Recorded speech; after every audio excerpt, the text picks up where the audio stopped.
जब 1950 में जब हमारा election commission of India form हुआ था तो आज की डेट को ही हुआ और इसीलिए नेशनल वोटर्स डे मनाया जाता है।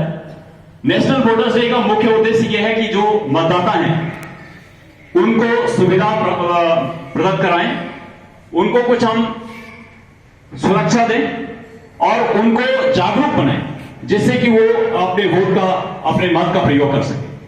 तो 2011 से हम ये लगातार मना रहे हैं नेशनल वोटर्स डे, राष्ट्रीय मतदाता दिवस। तो ये मेरी जानकारी थी। अब धीरे धीरे यहाँ पे हमारे स्टूडेंट्स आएंगे क्योंकि ये माइक की कॉर्ड छोटी है, इसलिए जैसे ही यहां से आएंगे स्टूडेंट ऐसे करेंगे, first he will come here, उसके बाद ये अपना यहां से इधर आ जाएंगे और वहां से इस तरीके से सर्कुलर आते जाएंगे। तो यहां जो भी स्टूडेंट आएगा वो यहां पे अपना प्रेजेंट करेगा, आराम से बोलेगा, चाहे उसका एक वाक्य है या 2 वाक्य है, वो आराम से अपनी जानकारी देगा। And this again I repeat, this is simple information about the country के बारे में, उसके पास क्या जानकारी है। उसके बाद हमारे टीचर्स भी आएंगे और वो भी इसी तरीके से आएंगे, they will come this way and then they will go round this. बाकी जो लोग इधर हैं वो बैठ सकते हैं, चेयर्स भी हैं हमारे, जो और बच्चे हैं उनको फिलहाल हम वहीं पे रखते हैं, इतना देर का कार्यक्रम नहीं है तो खड़े भी हो सकते हैं। तो व्हाट इज योर नेम? आ जाइए, आपका क्या नाम है? आशु। तो आशु, आपको आशु से बिगिनिंग कर रहे हैं। Ashu, you are class 12 student? Ashu is class 12। You are proud of your country, आपको देश के ऊपर सम्मान है और आप जो जानकारी शेयर करेंगे वो हमको अच्छी लगेगी। तो अब आप बताइए क्या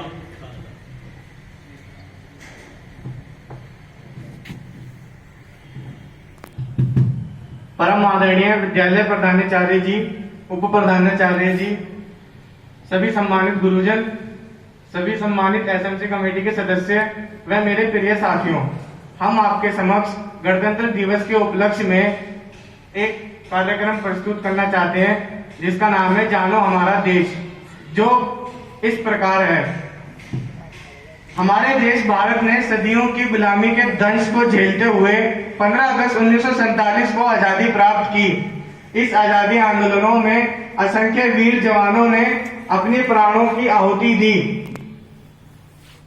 वे संपूर्ण ऊर्जा के साथ नाना प्रकार के कार्यक्रमों में भाग लिया।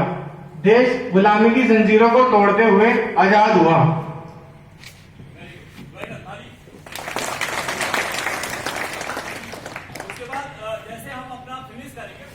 जय हिंद भी बोलेंगे, ठीक है? उससे यह हो जाएगा कि मेरी जानकारी पूरी हो, ठीक है? यस। और कोरोना आजादी वगैरह कुछ सीधे आप देश के बारे में। स्वतंत्रता पाने का सबसे बड़ा पहला संघर्ष 1857 में हुआ, जिसे प्रथम स्वतंत्रता संग्राम के नाम से जाना गया। इस संघर्ष की शुरुआत 10 मई 1857 को मेरठ की छावनी से हुई, जब यहाँ के सिपाहियों ने विद्रोह कर दिया।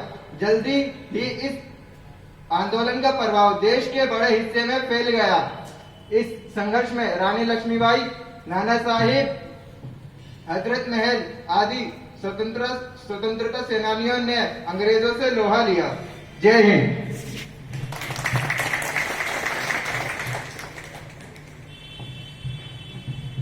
यह वह देश है जिसकी स्वतंत्रता के लिए 1857 से लेकर 1947 तक आंदोलनकारियों तथा क्रांतिकारियों के साथ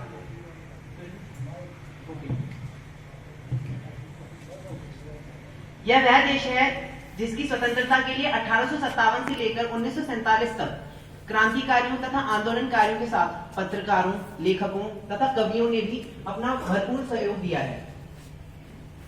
उनकी वीर गाथाओं और उन्हीं गाथाओं के अंतर्गत हम इस ध्यान को स्मरण करते हुए यह बातें याद रखते हैं एंड यह हमें प्रेरणा देती हैं कि हम अपने स्वतंत्रता के मूल्यों को बनाए रखें, अपने हृदय में इनको जगाए रखें। प्रेमचंद्र का उपन्यास कर्मभूमि, रंगभूमि, भारतीय हिंदू हरिश्चंद्र का भारत दर्शन तथा जयशंकर प्रसाद का नाटक स्कंदगुप्त तथा चंद्रगुप्त, यह अगर आज भी इन्हें उठाकर पढ़ा जाए तो यह हमारे हृदय में देश प्रेम की उन भावनाओं को जागृत कर सकते हैं जिसके बारे में कल्पना कर पाना मुश्किल है। इसी प्रकार सुभद्रा कुमारी चौहान ने वीर रस से भरी हुई एक ऐसी कविता का प्रचालन करा था जिसको हम झांसी की रानी के नाम से जानते हैं। झांसी की रानी की कुछ पंक्तियां इस प्रकार हैं। सिंहासन हिल उठे, राजवंशों ने भ्रिकटी तानी थी, बूढ़े भारत में भी आई फिर से नई जवानी थी, गुमी हुई आजादी की कीमत सबने पहचानी थी, दूर फिरंगी को करने की सबने मन में ठानी थी। चमक उठी सन 57 में वह तलवार पुरानी थी, बुंदे ले हर बोलों के मुंह हमने सुनी कहानी थी, खूब लड़ी मर्दानी हो तो झांसी वाली रानी।